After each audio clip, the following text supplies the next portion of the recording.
السلام علیکم ورحمۃ اللہ۔ اگر آپ کو ہماری یہ ویڈیو اچھی لگے تو ہمارے چینل علم و حکمت کو سبسکرائب کریں اور ساتھ لگے بیل آئیکن پہ کلک بسم کریں۔ اللہ الرحمن الرحیم۔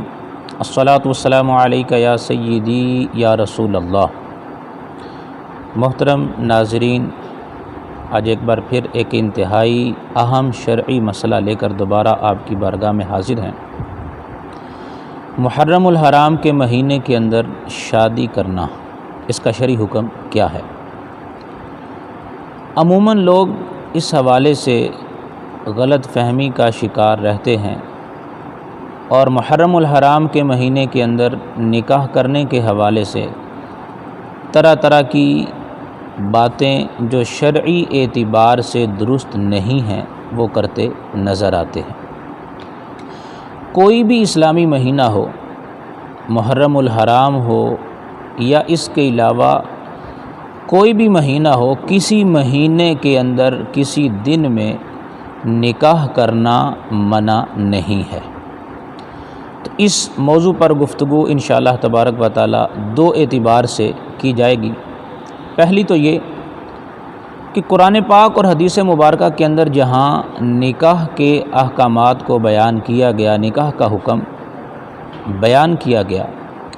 وہاں مطلقاً ذکر کیا گیا ہے نکاح کو۔ کسی مہینے میں یا کسی دن میں نکاح کیا جا سکتا ہے اور کسی مہینے میں نہیں کیا جا سکتا، ایسا کوئی ذکر وہاں پہ موجود نہیں ہے۔ اسی طرح حدیث مبارکہ کے اندر بھی کسی خاص مہینے یا وقت یا دن کی کسی قسم کی کوئی قید نہیں ہے۔ اور پھر دوسرے اعتبار سے کہ جب ایک چیز کو اللہ تبارک و تعالیٰ اور اس کے نبی کریم صلی اللہ علیہ وآلہ وسلم حلال فرما دیں تو وہ حلال ہے، اور اگر حرام فرما دیں تو حرام ہے۔ اور اگر کسی چیز کی حلت یا حرمت کے بارے میں بیان نہیں کیا گیا تو وہ چیز مباح ہوتی ہے، جائز ہوتی ہے۔ تو ان دونوں پہلوؤں کے اعتبار سے انشاءاللہ تبارک و تعالی گفتگو کی جائے گی۔ تو پہلے اعتبار سے ہم گفتگو کرتے ہیں کہ قرآن پاک میں اور حدیث مبارکہ میں جہاں نکاح کے بارے میں بیان کیا گیا وہاں کسی قسم کی کوئی قید نہیں ہے۔ اس حوالے سے پارہ 18 سورۃ النور کی آیت نمبر 32 ہماری رہنمائی فرماتی ہے۔ اللہ تبارک و تعالی ارشاد فرماتا ہے، اعوذ باللہ من الشیطان الرجیم، وَأَنْكِحُوا الْأَيَامَ مِنْكُمْ وَالصَّالِحِينَ مِنْ عِبَادِكُمْ وَإِمَائِكُمْ إِنْ يَكُونُوا فُقَرَاءَ يُغْنِهِمُ اللَّهُ مِنْ فَضْلِهِ وَاللَّهُ وَاسِعٌ عَلِيمٌ۔ ارشاد فرمایا، اور تم میں سے جو بغیر نکاح کے ہیں اور تمہارے غلام اور لونڈیاں ان میں سے جو نیک ہیں ان کے نکاح کر دو، اور اگر وہ فقیر ہوں گے تو اللہ انہیں اپنے فضل سے غنی کر دے گا، اور اللہ وسعت والا، علم والا ہے۔ یہاں دیکھیے قرآن پاک کی اس آیت کے اندر نکاح کا حکم ارشاد فرمایا گیا، لیکن کسی زمانے کی، کسی وقت کی، کسی مہینے کی قید نہیں کہ فلاں مہینے میں نکاح کیا جا سکتا ہے، فلاں مہینے میں نہیں کر سکتے۔ اسی طرح حدیث مبارکہ کی طرف آئیے، صحیح بخاری کتاب نکاح کے اندر یہ حدیث مبارکہ موجود ہے۔ حضور نبی کریم صلی اللہ علیہ وآلہ وسلم نے ارشاد فرمایا، یا معشر الشباب من استطاع منکم الباءۃ فلیتزوج فإنہ اغض للبصر واحسن للفرج۔ ارشاد فرمایا، اے نوجوانوں کے گروہ، تم میں سے جو استطاعت رکھتا ہے وہ نکاح کر لے، اس لیے کہ یہ نظر کو جھکانے والا اور شرم گاہ کی حفاظت کرنے والا ہے۔ اب قرآن پاک کی اس آیت اور حدیث مبارکہ کو سامنے رکھ کر یہ بات واضح ہو جاتی ہے کہ کسی بھی مہینے کے اندر نکاح کو منع نہیں کیا گیا، مطلقاً حکم دیا گیا ہے۔ اور شریعت کا یہ قاعدہ ہے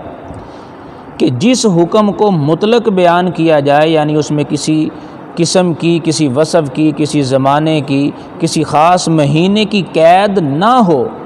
تو اپنی طرف سے انسان اس کے اندر قید نہیں لگا سکتا۔ جب مطلقاً نکاح کرنے کا حکم دیا گیا تو اب اس کو مطلق ہی رکھا جائے گا۔ اور سیدی اعلیٰ حضرت علیہ رحمہ نے فتاوی رضویہ شریف کے اندر جلد 26 صفحہ 586 پر ارشاد فرمایا، العمل بالمطلق یقتضی الاطلاق، یعنی مطلق شے پر عمل کرنا یہ اس کے اطلاق کا تقاضا کرتا ہے۔ تو جب قرآن و حدیث میں مطلقاً نکاح کا حکم دیا گیا کہ نکاح کیا جائے، تو چاہے محرم کا مہینہ ہو یا بقیہ 11 مہینوں میں سے کوئی بھی مہینہ ہو، تو اس کے اندر نکاح کرنا شرعی اعتبار سے جائز ہے، اس میں کسی قسم کی کوئی قباحت نہیں ہے۔ اب آ جائیں دوسرے اعتبار کی طرف۔ جب تک شریعت سے کسی چیز کی ممانعت نہ ہو تو اپنی طرف سے قید لگا کر یا کسی سبب سے بندہ اسے ناجائز یا حرام یا مکروہ نہیں قرار دے سکتا۔ جیسا کہ حضور نبی کریم صلی اللہ علیہ وآلہ وسلم کی ایک حدیث مبارکہ ہماری اس حوالے سے رہنمائی کرتی ہے کہ جس چیز کو اللہ نے حلال کیا وہ حلال ہے، جس کو اللہ نے حرام فرمایا وہ حرام ہے، اور جس چیز کے بارے میں کوئی حکم بیان نہیں کیا گیا تو وہ جائز ہے، مباح ہے۔ ترمذی شریف کی حدیث مبارکہ حضرت سلمان فارسی رضی اللہ تعالیٰ عنہ اس کے راوی ہیں۔ حضور نبی کریم صلی اللہ علیہ وآلہ وسلم نے ارشاد فرمایا، الحلال ما احل اللہ فی کتابہ والحرام ما حرم اللہ فی کتابہ وما سکت عنہ فہو مما عفا عنہ۔ ارشاد فرمایا، حلال وہ ہے جو اللہ تعالیٰ نے اپنی کتاب میں حلال کیا، اور حرام وہ ہے جو اللہ تعالیٰ نے اپنی کتاب میں حرام کیا، اور جس کے حلال و حرام ہونے کو بیان نہ فرمایا تو وہ اللہ تعالیٰ کی طرف سے معاف ہے۔ اب محرم الحرام کے مہینے کے اندر شادی کرنے کے اعتبار سے اگر دیکھا جائے تو قرآن پاک میں، حدیث مبارکہ میں یا اقوال صحابہ کے اندر کہیں بھی ہمیں ممانعت نظر نہیں آتی، تو لہٰذا اس بنا پر اس کام کو جائز اور مباح ہی رکھا جائے گا، اس کے اندر ممانعت ہم اپنی مرضی سے اپنی طبیعت کے موافق نہیں لگا سکتے۔ اور پھر جب شریعت نے کام کو جائز رکھا ہے تو اب بندہ اپنی ذاتی رائے کی وجہ سے یا اپنی ذاتی طبیعت کی وجہ سے یہ کہے کہ یہ کام درست نہیں ہونا چاہیے یا مکروہ ہونا چاہیے یا ایسا نہیں ہونا چاہیے، تو یہ شریعت پر افتراء ہے، رب تعالیٰ کی ذات پر افتراء ہے۔ اور اس کے حوالے سے فتاوی شامی ہماری رہنمائی کرتا ہے۔ فتاوی شامی کے اندر کیا لکھا ہے؟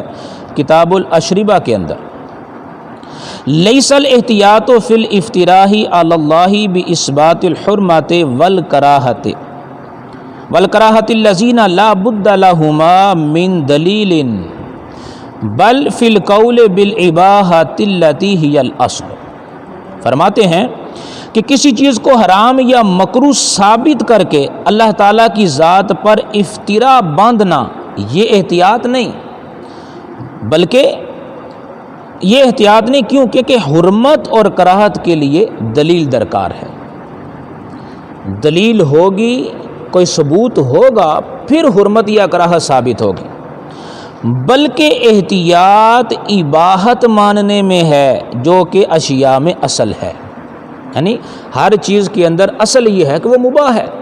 ہاں شریعت کی طرف سے کوئی ممانعت آ گئی، حرمت کی یا مکروہ ہونے کی کوئی دلیل آ گئی، پھر اس کو اسی اعتبار سے مکروہ یا حرام جانا جائے گا۔ تو لہٰذا اپنی مرضی سے کسی بھی جائز کام کو مکروہ یا حرام قرار نہیں دیا جا سکتا۔ محرم الحرام کے مہینے میں شادی کرنے کے اعتبار سے بھی کسی طرح کی کوئی ممانعت منقول نہیں ہے، ممانعت بیان نہیں کی گئی، تو لہٰذا اس کام کو جائز ہی رکھا جائے گا، مباح ہی سمجھا جائے گا۔ اور پھر سیدی اعلیٰ حضرت علیہ رحمہ کے حوالے سے ہم جانتے ہیں، یہ فتاوی رضویہ شریف کی 11ویں جلد ہمارے سامنے موجود ہے، اس کے اندر ایک فتویٰ موجود ہے جس میں سیدی اعلیٰ حضرت علیہ رحمہ نے بڑے واضح انداز میں اس چیز کو بیان فرمایا۔ آپ سے سوال کیا گیا کہ ماہ محرم الحرام اور صفر المظفر میں نکاح کرنا منع ہے یا نہیں، اگر ہے تو کیوں؟ تو آپ نے جواب ارشاد فرمایا، نکاح کسی مہینے میں منع نہیں ہے۔ فتاوی رضویہ شریف جلد 11 صفحہ 65 کے اوپر یہ مسئلہ بڑے واضح انداز میں سیدی اعلیٰ حضرت نے بیان فرمایا ہے۔ اب یہاں پہ جب دونوں اعتبار سے ہم گفتگو کر چکے تو مزید ایک بات جو ہے وہ اس کو سمجھنے کی کوشش کرتے ہیں،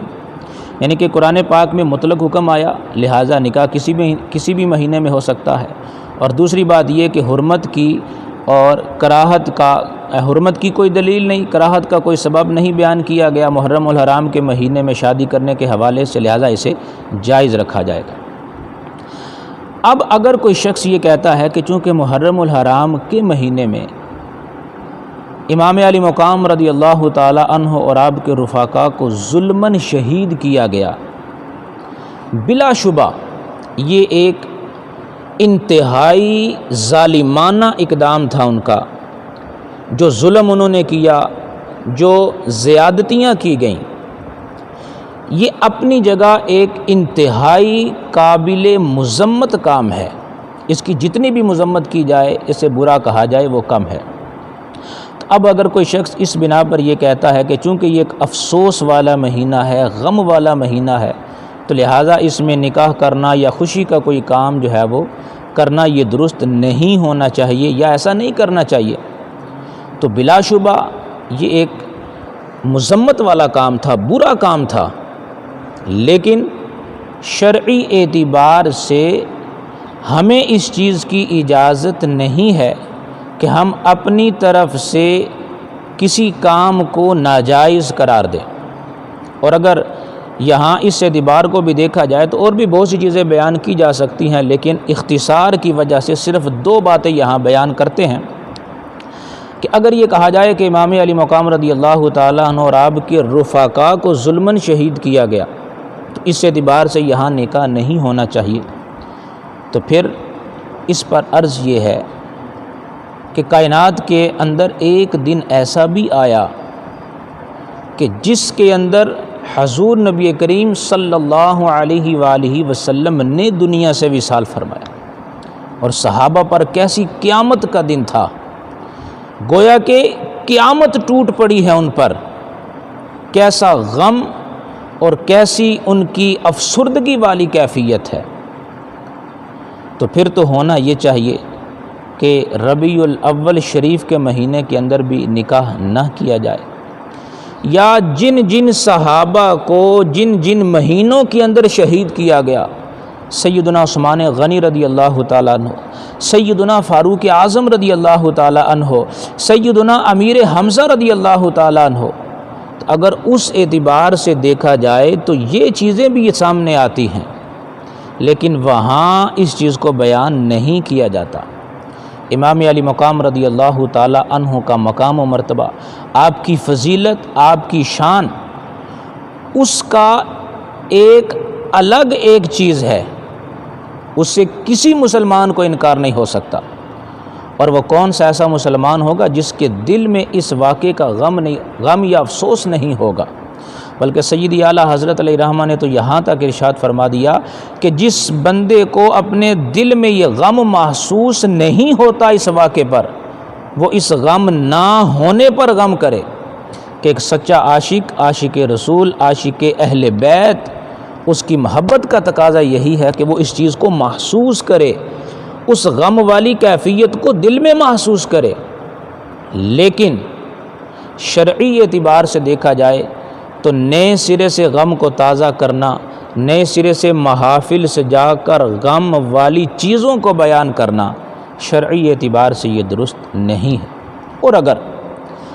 ایسا واقعہ ہو جائے جیسا کہ کربلا کے اندر یہ واقعہ ہوا، تو امام علی مقام رضی اللہ تعالی عنہ کے اس واقعے کے پیش نظر سیدی اعلیٰ حضرت علیہ رحمہ نے ایک چیز کو بیان فرمایا۔ آپ فرماتے ہیں کہ دیکھیے حضور نبی کریم صلی اللہ علیہ وآلہ وسلم کا وصال بھی اسی مہینے میں ہے، ولادت بھی اسی مہینے میں ہے، لیکن اس کے باوجود ہمارے ائمہ نے کیا حکم ارشاد فرمایا؟ سوگ منانے کا حکم نہیں دیا، غم منانے کا حکم نہیں دیا، بلکہ حکم یہ دیا ہے کہ آپ علیہ الصلاۃ والسلام کا جشن ولادت منایا جائے، حالانکہ وفات اقدس بھی اسی مہینے میں، مگر غم منانے کی اجازت نہیں ہے۔ تو اسی طرح امام علی مقام رضی اللہ تعالیٰ عنہ اور آپ کے رفقا کو جو ظلماً شہید کیا گیا، اس کا افسوس، اس کا غمناک ہونا یہ ایک الگ چیز ہے، لیکن ہم ان کا غم نہیں منائیں گے، ہم ان کے کارناموں کو بیان کریں گے، ان کے صبر اور ان کی استقامت کو بیان کیا جائے گا، ان کے عزم مصمم کو بیان کر کے ان کی شان و عظمت کا ذکر کیا جائے گا۔ تو لہٰذا اس ساری گفتگو کا خلاصہ یہ ہے کہ محرم الحرام کے مہینے کے اندر نکاح کرنا شرعی اعتبار سے جائز ہے، اس میں کسی قسم کا کوئی حرج نہیں ہے، اور محرم الحرام کے مہینے میں جو ایک واقعہ افسوسناک پیش آیا تو اس اعتبار سے ہم غم نہیں منائیں گے، بلکہ ان شہداء کی عظمت کو سلام پیش کیا جائے گا، امام علی مقام رضی اللہ تعالیٰ عنہ کی عظمت کو اور جرت کو، آپ کی بہادری اور دین کے اوپر مضبوطی کو سلام پیش کیا جائے گا۔ اس حوالے سے ہمیں اپنی اصلاح بھی کرنی چاہیے اور اپنے گرد و پیش جو لوگ ہیں ان تک بھی یہ بات پہنچانی چاہیے۔ اللہ تبارک و تعالی ہمیں شرعی احکامات پر عمل کرنے کی توفیق عطا فرمائے، آمین بجاہ النبی الامین صلی اللہ علیہ وآلہ وسلم۔